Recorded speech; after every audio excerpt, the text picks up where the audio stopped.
gracias por haber organizado este congreso y haber contado conmigo. Ahora, empezando con la ponencia, es muy evidente que la situación actual de la mujer se encuentra en una posición ventajosa en comparación con otros momentos históricos, pero aún así está todavía lejana de conseguir igualdad real en los distintos ámbitos. Esto puede deberse a una multiplicidad de causas que se encuentran englobadas en los que se suele llamar patriarcado. Es decir, esa estructura social binaria y predominante que establece claras y jerarquizadas diferencias entre los roles y estereotipos de los hombres y las mujeres. El patriarcado otorga al género masculino privilegios por el mero hecho de ser leídos como hombres y somete a las mujeres a una subordinación por parte de ellos, tanto en la esfera pública como en la privada. Está promovido una perspectiva androcentista que ha generado que tanto las mujeres como todas aquellas personas que no forman parte de la norma mítica, es decir, las no consideradas normales, hayan transitado en un sendero lleno de obstáculos y dificultades. Como consecuencia, surgen muchas de esas desigualdades que afectan a todos los niveles, ya que el género es transversal y, por tanto, abarca todo tipo de aspectos. Entre estos destacan aquellos más visibles en la actualidad, como los más relacionados con el ámbito económico, siendo los más conocidos la brecha salarial, la segregación horizontal y vertical, el techo de cristal y la corresponsabilidad.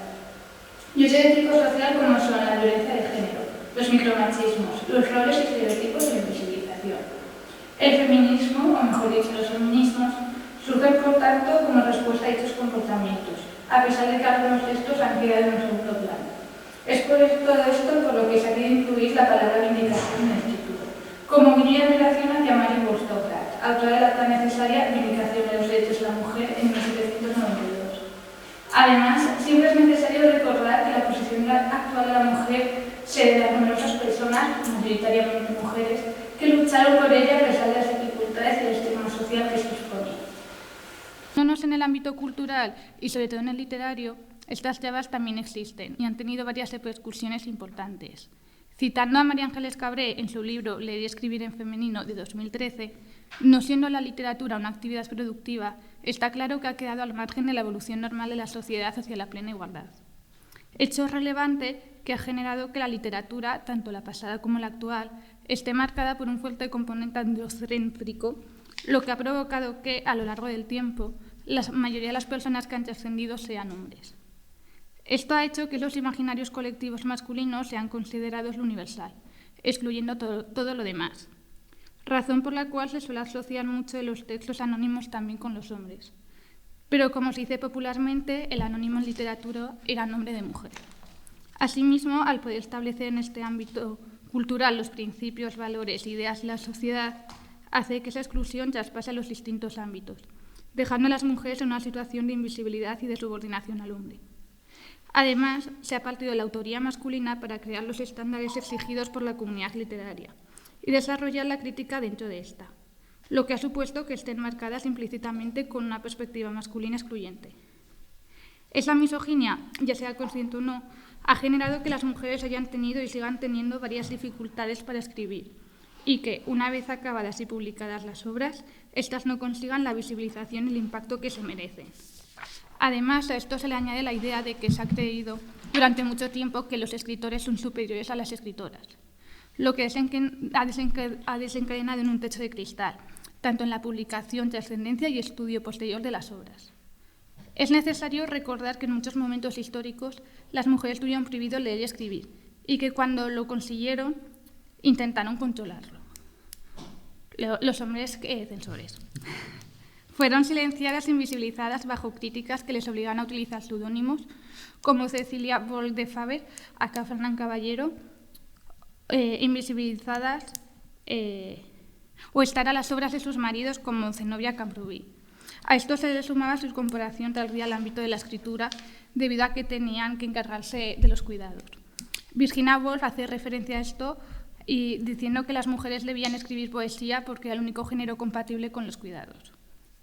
Asimismo, las mujeres, cuando por fin pudieron comenzar a escribir, estuvieron limitadas a aquellos ámbitos en que los hombres no estaban interesados en desarrollar.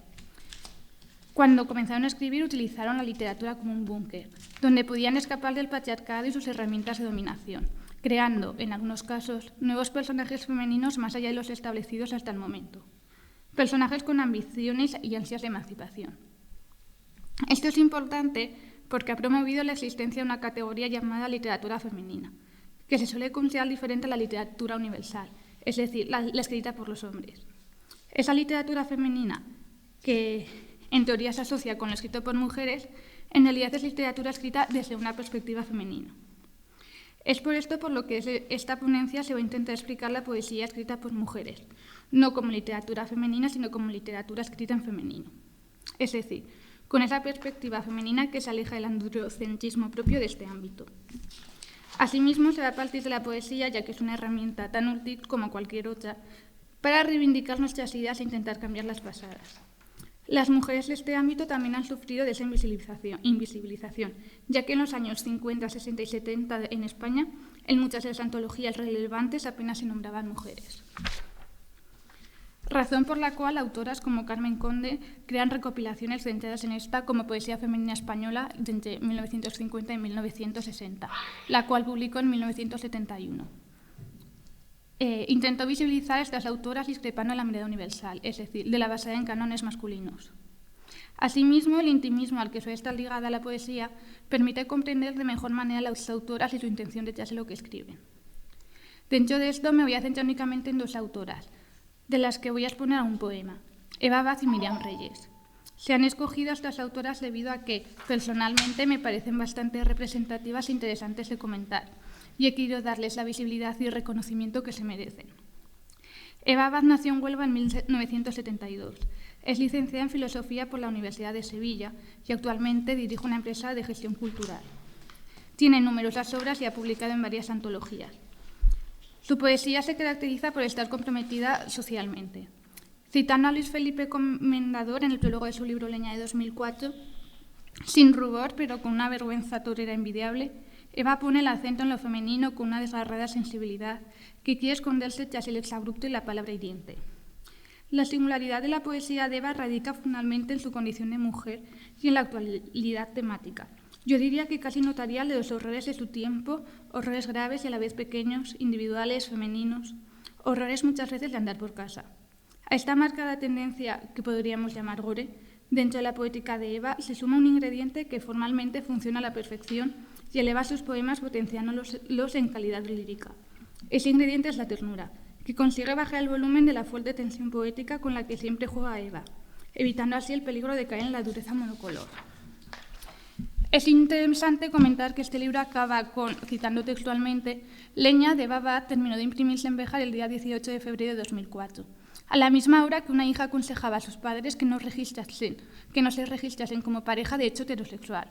Algo bastante curioso y que merece la pena destacar hoy, ya que hasta en la última página Eva crea un impacto con esta obra en la persona que la lee. Entre los 22 poemas allí expuestos nos vamos a centrar en un poema titulado Estigmas. Ella tenía una libreta donde recogía los insultos de él. Cuando discutían, ella sacaba la libreta. Él crujía los huesos de sus manos y comenzaban a insultarse. En una de las escenas, a él no le dio tiempo de crujirse los huesos. Ella no escribió nada en la libreta. Se escribían las frases más contundentes con la mano abierta y las uñas. Ella no sabe cómo se escribe eso en la libreta. Ahora pinta con maquillaje oscuro sobre el estigma para que no se note. Su hijo utiliza ahora la libreta para pintar casitas. La maestra le ha dicho que sus casitas son muy raras. No tienen ventanas, ni sol. Este poema refleja un caso de violencia de género. Es necesario hacer aquí una pequeña aclaración, ya que hasta hace poco esta solo se entendía como la violencia que se daba por parte de un hombre a una mujer con la que tiene o había tenido una relación amorosa. Pero esto ha cambiado y ahora se entiende como todo acto que tenga como resultado el sufrimiento físico, sexual o psicológico de una mujer, cometida por un varón contra su víctima por el solo hecho de ser mujer. En los primeros versos se puede observar cómo comienza la discusión y a partir de la segunda estrofa ya se observa violencia física. Finalmente, el resto del poema explica las consecuencias que supone esa violencia, tanto a la mujer como al menor en cuestión. Es un poema que tiene el objetivo de concienciar y visibilizar sobre la violencia de género, partiendo desde una perspectiva femenina marcada por un punto de vista intimista que permite el poder empatizar con ella. Desde 2004 hasta ahora, que es cuando se escribe el poema, hemos avanzado mucho en la concienciación sobre este tema. Pero cabe destacar que el valor que tuvo en aquel momento Eva para abordar este tema hace más de 15 años Tristemente, como todas las personas aquí somos conscientes, la violencia de género sigue siendo un tema de actualidad. Y aunque se siga hablando del tema y se intenta concienciar, la realidad es que todavía no se ha conseguido solucionar ese problema. Asimismo, este poema da mucho para hablar, pero por cuestiones de tiempo me voy a limitar solo a decir eso. Por otro lado, Míriam Reyes nace en 1974 en Orense. Estudió letras en la Universidad Central de Venezuela. Ha sido incluida en varias antologías y ha publicado varias obras como Bella Durmiente en 2004 o Desalojos en 2005. Es poeta, editora y traductora. Suele combinar la imagen con la palabra, ya sea a través de vídeos o llevando la poesía a festivales. Es necesario recalcar, y citando a Isla Correllero, que en su poesía nos relata sus más íntimos sentimientos de mujer. Habla del aborto y de sus posibilidades, con un lenguaje desgarrador, dramático, rozando la tragedia y la velocidad de la devastación. Su desamparo nos lleva desde el vientre hasta los genitales, desde la cabeza hasta el corazón. Su violencia, su crueldad, su autodestrucción nos remueve cada fracción de la misericordia. Su gravedad poética, su seriedad humana y su melancolía crónica la sitúan en el desaventurado círculo de las grandes artistas lastimadas. Es decir, trata temas que se suelen silenciar y suelen estar estigmatizados por parte de la sociedad. Voy a exponer uno de los 39 poemas que conforman su primer libro llamado Espejo Negro, publicado en 2001. Más concretamente el poema número 5, que dice lo siguiente. Eventualmente paso días enteros sangrando por negarme a ser madre. El vientre vacío sangra, exagerado e implacable como una mujer enamorada. Si los hijos no salían nunca del cuerpo de sus madres, juro que tenía uno ahora mismo para sentirlo crecer dentro de mí, hasta poseerme como en una sesión espiritista, o como si mi bebé y yo fuéramos muñecas rusas, una llena de la otra, mamá llena de bebé. También tendría un hijo si ellos siempre fueran bebés, y pudiera sostenerlo en mis brazos por encima de la realidad, para que mi niño nunca pusiera los pies en la tierra. Pero ellos llegan a ser tan viejos como uno. No alimentaré a nadie con mi cuerpo para que veas este sentido en cuotas que vivo yo. Por eso sangro y tengo cólicos, y me aprieto este vientre vacío y trago pastillas hasta dormirme y olvidar que me desangro en mi negación. Este poema trata varios temas desde una perspectiva claramente femenina. El primero de ellos es cómo se hace referencia a la menstruación, algo que no se suele visibilizar y que durante mucho tiempo ha sido considerado un tema tabú cuando es algo natural. Además, esto es importante, ya que, como se suele decir, lo que no se nombra no existe, y más en el año 2001.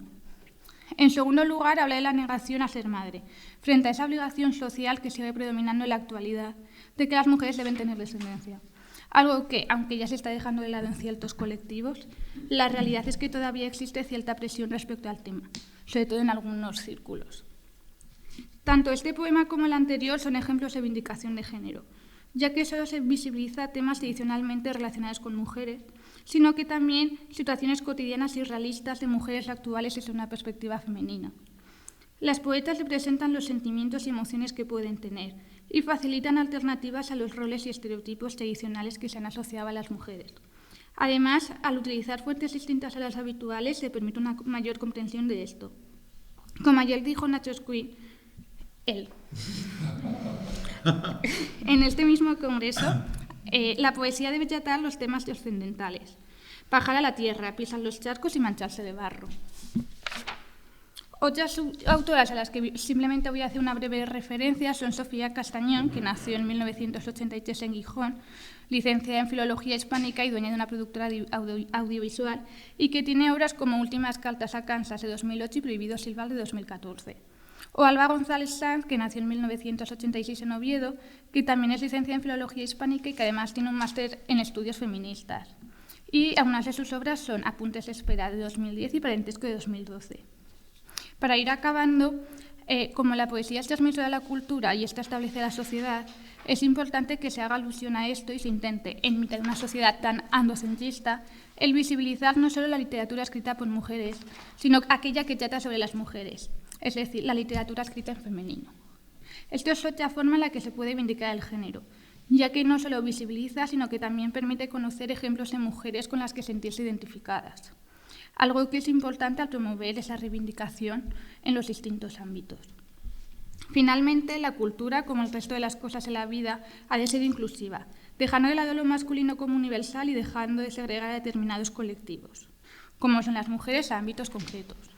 La cultura debe representar a toda la sociedad y permitir que todas las personas, independientemente de su género, que la conforman se sientan representadas. Y para que este cambio se dé es necesario reivindicar y visibilizar en todas las representaciones de la sociedad actual y, por tanto, también en la poesía. Estas poetas son una muestra de una minoría que esperemos que cada vez tengan mayor visibilidad y trascendencia en la sociedad, para que sus vindicaciones ya no sean necesarias en un futuro próximo. Mientras tanto, el compromiso de toda la sociedad como personas lectoras y personas en general es imprescindible. Muchas gracias.